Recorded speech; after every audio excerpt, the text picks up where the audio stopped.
दोस्तों बात कर लेते हैं विज्ञान की। तो कक्षा 10 विज्ञान में आप सबको पता होगा 3 सब्जेक्ट इसमें पूछी जाती है। विज्ञान के अंतर्गत फिजिक्स, केमिस्ट्री, बायोलॉजी पूछी जाती है, जिसमें सबसे ज़्यादा अगर वेटेज की बात करेंगे तो आपका जीव विज्ञान का रहता है। तो जीव विज्ञान के इंपॉर्टेंट क्वेश्चन मैंने लिखे, अगर आप इतने क्वेश्चन तैयार कर लेते हैं दोस्तों तो एक भी क्वेश्चन आपका गलत नहीं होगा। और इसके बाद एक वीडियो आएगा उसमें केमिस्ट्री के हो जाएंगे, एक वीडियो आएगा फिजिक्स के हो जाएंगे। अगर इतना आप तैयार कर लेते हैं तो आपके लगभग क्वेश्चन कवर हो जाएंगे, आप 90+ स्कोर कर ले जाएंगे आराम से, क्योंकि मैंने हर लेसन के इंपॉर्टेंट क्वेश्चन लिए हैं और उसमें जो लॉन्ग होता है उसमें अथवा में मिलते 2 देगा 1 करना होगा। तो इतने आप तैयार कर लेते हैं तो एग्जाम में इससे बाहर का नहीं पूछा जाएगा। अब देखते हैं, सबसे पहले समझाते भी चलेंगे।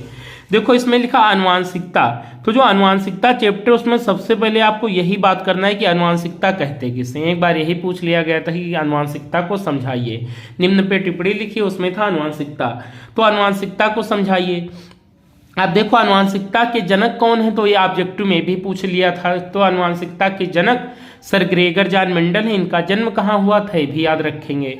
तो देखो जिससे मैं बता देता हूँ आनुवांशिकता आपको पढ़ना, तो इसमें पढ़ना क्या क्या। तो आनुवांशिकता के जनक है मेंडल जी। कौन है?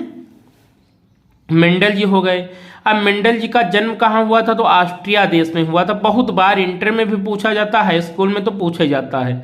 ऑस्ट्रिया देश के, बहुत लोग ऑस्ट्रेलिया लगा देते, उनका गलत हो जाता। तो ऑस्ट्रिया देश के एक कस्बा था ब्रून, कस्बे का नाम क्या था? ब्रून नामक कस्बे के, ब्रून नामक कस्बे के सिलसिलिया नामक गांव में हुआ। तो यहाँ पे लिखते हैं सिलसिलिया, सिलिया नामक गांव में हुआ था। और इन्होंने अपने प्रयोग किस पे किए, तो मटर पे किए। किस पे किए? मटर पे किए। मटर का वैज्ञानिक नाम पैसम सटैबम है, ऐसे याद करेंगे आप।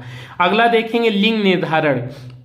अब देखो बहुत बच्चे मनुष्य में लिंग निर्धारण याद कर लेते हैं, जबकि उनको सबसे पहले यही याद कर लेना चाहिए कि लिंग निर्धारण कहते किसे हैं। तो वह प्रक्रिया जिसके द्वारा होने वाली संतान के लिंग का निर्धारण होता है कि होने वाली संतान नर होगी कि मादा, इस क्रिया को लिंग निर्धारण कहते हैं। अब मनुष्य में तो आपको बहुत ही इंपॉर्टेंट, हर बार लगभग पूछा जाता है, तो मनुष्य में लिंग निर्धारण याद कर लेंगे।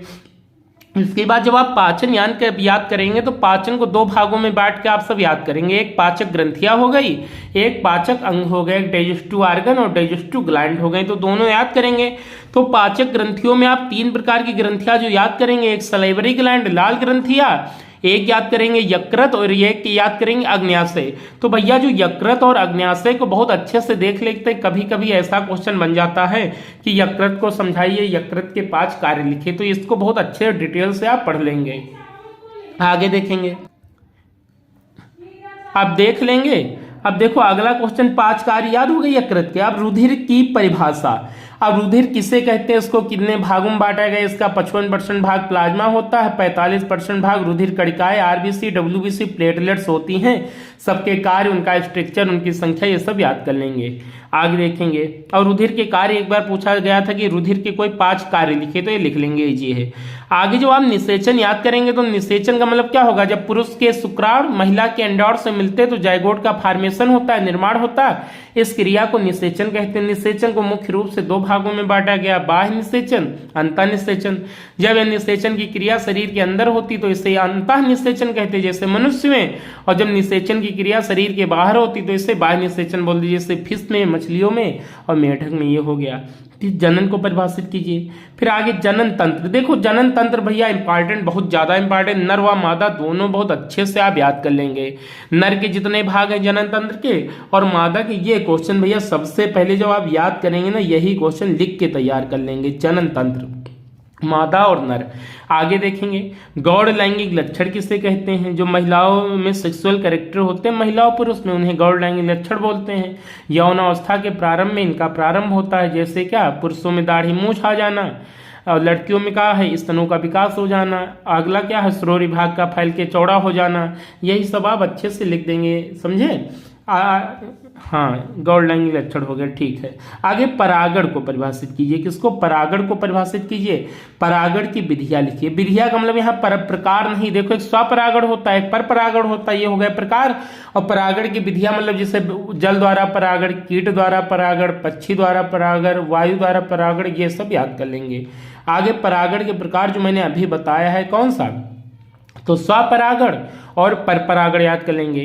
अब पुष्प की आंतरिक संरचना, इससे जो पहले वाला भैया एग्जाम 2020 वाला अर्थात 21 चल रहा है ना, नहीं इससे पहले जो एग्जाम आपका हुआ 21 वाला, उसका हाई स्कूल का बोर्ड का पेपर लेके देखिएगा, ये क्वेश्चन आपको मिलेगा पुष्प की आंतरिक संरचना।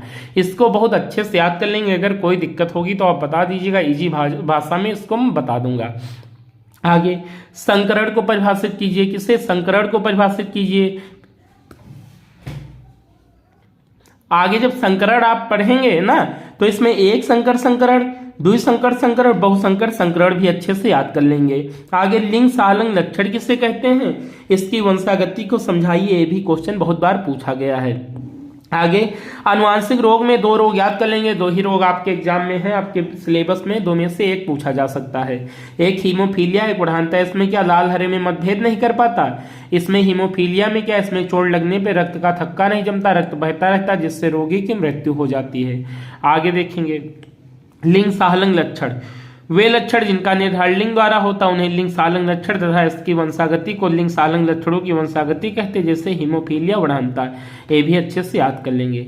अगला उत्सर्जन तंत्र याद कर लेंगे। किडनी वृक्क की क्रियाविधि का सचित्र वर्णन तथा इसकी संरचना अच्छे से तैयार कर लेंगे। किडनी जो आपके वृक्क होते हैं ना, इसको बहुत अच्छे से याद कर लेंगे भाई, पूछा जा सकता है।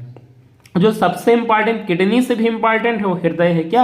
हृदय की संरचना कार्य चित्र सहित बहुत ही अच्छे से इसको फिगर विद फिगर अच्छे से तैयार कर लेंगे।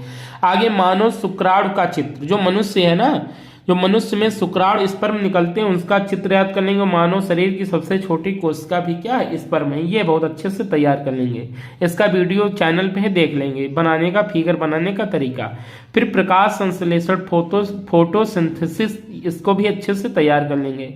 फिर वाष्पोत्सर्जन भी अच्छे से तैयार कर लेंगे। जो पौधे होते हैं ना, अतिरिक्त जल को वाष्प के रूप में वायुमंडल में उड़ा देते हैं, इसी को वाष्पोत्सर्जन बोलते हैं। ये भी अच्छे से तैयार कर लेंगे। आगे देखेंगे बिंदु श्रावण।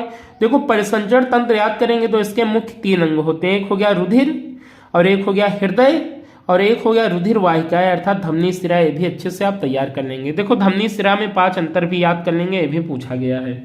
और लसिका व रुधिर में याद कर लेंगे। देखो धमनी शिरा में और लसिका व रुधिर में भी अंतर अच्छे से याद कर लेंगे। 4 4 5 5 याद कर लेंगे, ताकि कोई क्वेश्चन भाई अगर टफ भी पूछ लिया जाए तो आपका गलत ना हो।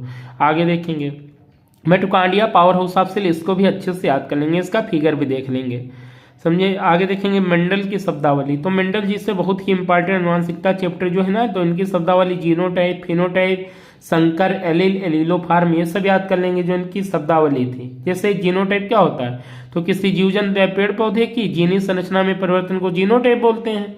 और कोई जीवजंतु पेड़ पौधा बाहर से कैसा दिखता है, अर्थात रंग हो गया, आकार हो गया, आकृति हो गया, उसे फिनोटाइप बोलते हैं।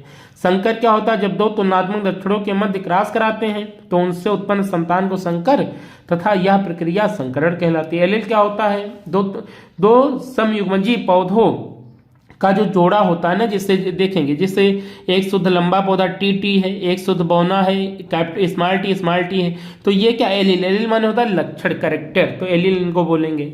आगे मेंडल के नियम, भाई मेंडल के नियम बहुत इंपॉर्टेंट है, ये अच्छे से तैयार कर लेंगे। आपको हो सकता है एक नियम इसमें मिल जाए, कन्फर्म 100% मिल सकता है, क्योंकि 3 ही नियम है।